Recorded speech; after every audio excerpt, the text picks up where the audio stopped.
Et IDF1 chez vous et cette semaine à la frontière est des Hauts-de-Seine. Nous sommes à Villeneuve-la-Garenne en compagnie de son maire, Alain-Bernard Boulanger. Merci d'être avec nous. On l'a vu tout à l'heure, un premier quartier que vous avez entièrement rénové sur les bords de Seine. Maintenant, vous vouliez nous montrer un quartier en cours de rénovation, encore que c'est pas rénovation, là c'est carrément la création en partant de rien. Oui, on est sur des anciens terrains de Gaz de France. Étaient ici les plus importants gazomètres d'Europe, donc qui ont été détruits. Alors on rappelle que les gazomètres, c'était ce qui stockait ou là où on fabriquait le gaz pour la ville de Paris principalement, j'imagine. Le gaz, oui, ouais. Principalement pour Paris. Et donc, dans cet endroit, on a souhaité conserver une zone d'activité, mais en bénéficiant de la proximité du parc départemental des Hauts-de-Seine qui est juste derrière. Qui est là-bas, c'est tous les arbres qu'on voit. C'est toute la partie boisée qui est là. Donc le parc, un grand parc, 70 hectares, il va rentrer dans cette zone d'activité et les bâtiments que vous voyez autour sont donc construits en encorbellement autour de ce parc qui va être étendu. Ah oui, c'est-à-dire qu'en fait, on va faire rentrer le parc comme ça, comme une espèce de langue à l'intérieur de la zone d'activité.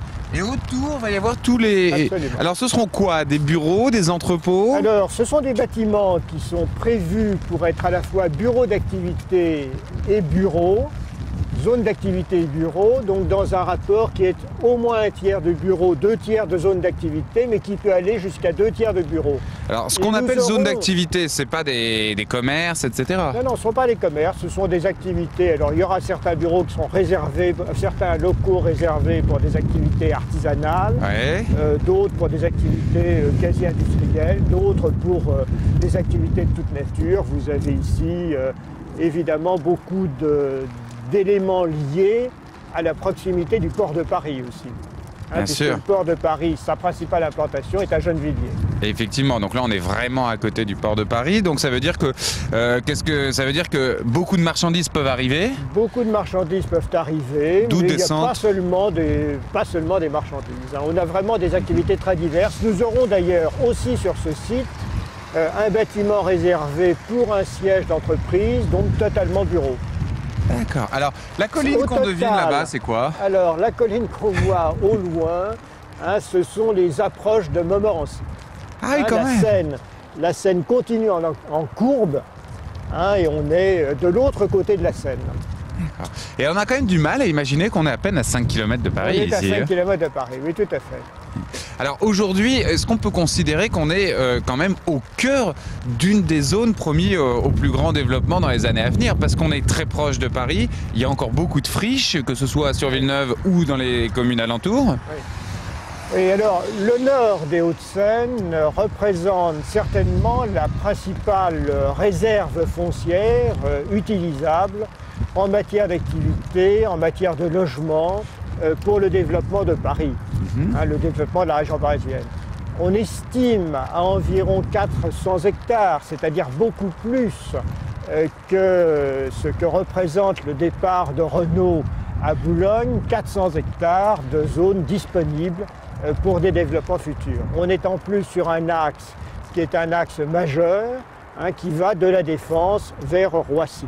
Alors, parlant d'axe majeur, d'ailleurs, on entend un petit bruit sympathique au fond. Derrière, vous avez l'autoroute A86, derrière le Merlon qui est installé là. D'accord, le Merlon qui est là justement pour limiter les bruits. Et on aura une sortie de la A86 qui va déboucher sur le bout du parc. C'est fantastique. Alors derrière, je vois qu'il y a une partie du parc là qui est protégée. Il y a une raison particulière? Oui, alors derrière cette partie protégée... Attends, soulève un petit peu le parapluie si on ne voit plus. Cette partie protégée qui est effectivement très proche du parc départemental, niche un oiseau, enfin j'espère qu'il y a un couple, d'un oiseau qui